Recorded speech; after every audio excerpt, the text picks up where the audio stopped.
Inilah kisah Kenshin dan Kaori, seorang pemuda kaya yang menyamar kerja sebagai cleaning service. Versi Kaori TV, episode 275. Kenshin, yang sebelumnya bertanya tentang properti bangunan pada seorang marketing yang namanya ada di iklan. Kenshin pun kemudian menelponnya. Ia bertanya akan maksudnya, namun setelah telepon itu terhubung, malah jawaban yang didapatnya tak enak untuk didengar. Marketing itu berkata, "Maaf mas, ini waktu istirahat. Saya tutup telepon ya. Kalau masnya berminat, buka saja website perusahaan yang alamatnya ada di situ." Setelah telepon tertutup, Kenshin segera melihatnya. Ia membuka handphone Android-nya. Dilihat nama perusahaan yang tertera, yang ternyata di dalamnya pemiliknya bernama Pak Mori. Saat membaca itu, ia pun jadi teringat. Segera saja diambil dompetnya. Dilihatnya kartu nama, yang nomor teleponnya ada 2. Salah satunya memiliki kesamaan. Kenshin pun langsung menerka. Ternyata perusahaan ini adalah miliknya orang ini. Siapa dia ya? Kok bisa mengenal namaku? Sewaktu di nikahan itu. Kemudian, tak menunggu lama, Kenshin menelpon nomor itu. Telepon pun tersambung. Pak Mori yang sedang di rumah segera mengangkatnya, karena biasanya yang telepon di nomor ini adalah mitra kerjanya, orang-orang yang dikenalnya. Pak Mori pun lalu menjawab, "Halo, selamat sore. Saya bicara dengan siapa ini?" Kenshin tak menyebut namanya, malah ia bilang, "Halo, ini Pak Mori ya?" Yang ditanya pun menjawab, "Iya benar, ini siapa ya?" Kenshin lagi-lagi tak menyebut namanya sendiri, malah ia langsung bertanya, "Oh benar ya, ini Pak Mori. Saya mau tahu, apa benar ya properti yang ada di Jalan Mawar ini, nomor 57, adalah milik perusahaan Bapak? Ini saya mau tanya harganya berapa ya?"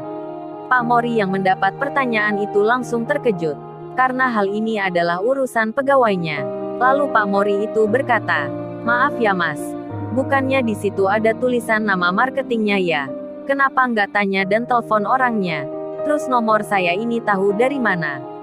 Kenshin yang belum menyebutkan namanya itu lalu menjawab, "Oh ini Pak, baru saja saya telepon marketing yang ada di banner ini, yang namanya Mbak Dina, tapi oleh mbaknya saya disuruh untuk buka website perusahaan saja. Jadinya saya tahu informasi di situ. Saya melihat namanya Bapak yang tercantum, yang jadi pimpinan perusahaan." Pak Mori pun lalu bilang, "Tapi di website itu kan banyak nama marketing juga. Kenapa masnya nggak pilih salah satu untuk ditanya?" Kenshin menjawab, "Sudah Pak, baru saja saya telepon marketingnya Bapak. Tapi katanya ini bukan jam kerja, mengganggu waktunya. Jadi ya gimana lagi, saya coba telepon ke sini saja." Pak Mori lantas bertanya, "Terus kalau gitu masnya telepon saya ini, bukannya juga sama, mengganggu pula? Coba aja masnya telepon lagi marketing itu. Tanyakan harga ke orangnya. Kalau saya ini hanya tahu laporan saja. Maaf, saya kan bos mereka. Masa saya jadi marketing pula?" Kenshin mengerti. Kemudian ia bicara, "Iya Pak, saya paham. Bapaknya ini pemilik perusahaan. Tapi kebetulan saat ini, saya lagi butuh cepat, agar bangunan yang dijual ini bisa saya beli malam ini. Atau paling tidak, sementara besok bisa ditempati." Pak Mori lantas menjawab, "Ya nggak bisa gitu mas. Kagak bisa cepat-cepat, kan urusannya pakai surat, pakai notaris pula, dan banyak lainnya." Kenshin kemudian bilang, "Iya Pak, saya tahu. Masalah itu nanti biar diurus belakangan.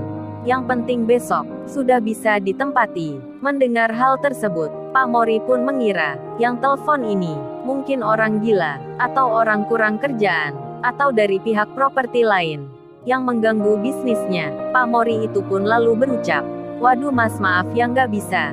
Maaf saya ini lagi sibuk. Saya tutup teleponnya." Kenshin pun kemudian bilang, ia menyebut namanya, "Tunggu-tunggu Pak, saya ini Kenshin, yang Bapak kasih kartu nama itu waktu di acara nikahannya Mbak Dewi." Mendengar jawaban tersebut, Pak Mori pun terdiam sesaat. Lalu ia mengingat. Setelah itu ia bicara, "Apa benar ini Mas Kenshin? Apa beneran yang ada di acara malam itu?" Kenshin pun lalu bilang, "Benar Pak, ini saya. Kalau nggak percaya, gini aja saya telepon Pak Mori, pakai video call WhatsApp." Sekalian mau tanya tentang gedung yang dijual ini. Kenshin lalu mengalihkan panggilannya ke telepon tatap muka secara langsung. Saat menerima itu, ketika melihat siapa sebenarnya lelaki yang telepon ini, Pak Mori pun jadi terkaget.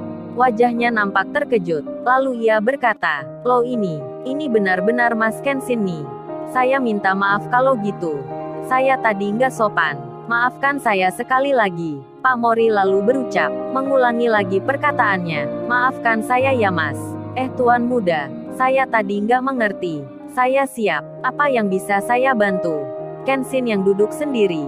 Saat itu tak ada orang yang tahu ataupun yang mendengarnya tentang percakapan itu. Terlihat sirena dari kejauhan nampak masih memperhatikan, sedang para penghuni panti tersebut terlihat sibuk mengemas barang sampai mereka ada di luar. Kenshin yang dipanggil Pak Mori dengan sebutan Tuan Muda. Kenshin pun lalu bilang, "Pak, panggil nama saya aja." Seperti biasa, lalu ia melanjutkan dengan menyorotkan handphonenya ke arah bangunan yang ditulis dijual. Sembari ia bilang, "Ini Pak, saya tanya tentang harga ini. Kalau bisa malam ini langsung saya beli." Pak Mori yang mendengarnya langsung saja percaya, karena yang bicara ini bukan orang sembarangan. Ia pun lalu berucap, "Siap-siap Mas. Kalau gitu saya langsung ke sana saja." Menemui Mas Kenshin di tempat. Kenshin pun menjawab, "Iya Pak, terima kasih. Saya tunggu di sini." Pak Mori pun senangnya bukan main. Ternyata malam itu, ia memberikan kartu namanya. Perkiraannya benar adanya akan tuan muda itu, yang sewaktu-waktu menghubunginya. Tak menunggu lama, Pak Mori segera menelpon Dina, marketingnya, yang tadi sempat dihubungi Kenshin. Yang merasa terganggu waktunya, telepon pun tersambung. Dina pun menjawab, "Halo bos. Selamat sore. Ada apa ya bos?" Pak Mori langsung bicara ke pokok masalahnya. "Hei Dina, kalau bisa kamu cepat meluncur ya ke Jalan Mawar tempat properti yang kamu pasarkan. Hubungi juga tim kerja kamu. Ajak juga mereka ke sana sekalian. Karena ini ada pembeli yang bukan biasa. Barangkali nanti akan ada permintaan yang lebih besar. Ini saya langsung ke sana. Oh ya, itu kamu tahu. Ini orang yang baru telepon kamu sebelumnya. Nanti kamu harus minta maaf. Karena tadi orangnya cerita, teleponnya kamu tutup." "Oke, gitu saja. Aku tak menuju lokasi. Karena tuan muda itu sedang menunggu." Dina marketing tersebut menjadi terkejut akan berita dari bosnya, yang tiba-tiba seperti ini. Karena dirasanya, hal ini tak pernah terjadi. Bosnya sendiri yang menemui customer dengan semangat sekali, bahkan memanggilnya dengan sebutan tuan muda. Dina pun jadi penasaran. Kemudian dengan segera, ia melihat nomor telepon yang menghubunginya. Disimpanlah nomor itu. Ia pun beralih ke WhatsApp. Lalu dilihatnya, nampaklah wajah seorang pria yang mengenakan kaos biasa. Kemudian Dina, marketing itu, jadi bertanya, "Siapa dia ya? Kok Pak Mori ini begitu menghormati, memanggilnya tuan muda pula?" Dina pun lalu menghubungi rekan kerjanya agar ikut serta ke lokasi. Sementara itu, Kenshin yang duduk di kursi, ia pun melihat handphonenya. Dibukalah WhatsApp-nya. Dilihatnya nama Kaori yang belum juga membalas pesannya. Kenshin pun hanya melihatnya saja, sembari ia menunggu Pak Mori yang datang ke sini. Di sela hal yang demikian, handphonenya yang ada di pangkuannya tiba-tiba berdering. Nomor Kaori yang memanggil. Segera saja diangkatnya. Ia pun langsung menjawab. Kenshin berucap, "Halo Kaori, kamu dari mana aja tadi? Kok lama sekali balas pesanku?" Namun, tanya Kenshin itu tak dijawab. Malah terdengar banyak orang bicara. Kenshin pun mengulangi kalimatnya dengan menyapa seperti semula. Namun, lagi-lagi, sama seperti sebelumnya, tanya itu tak ada jawaban. Malah suara candaan yang nampak terdengar. Seorang wanita yang memanggil, Kaori, ini lo Randy udah kesini. Dibelain habis kerja tak pulang ke rumah. Hanya untuk bertemu kamu." Suara lelaki kemudian menyahut, "Ada aja kamu Vita. Bisa aja kamu ini." Rupanya handphonenya Kaori yang ada di dalam tasnya.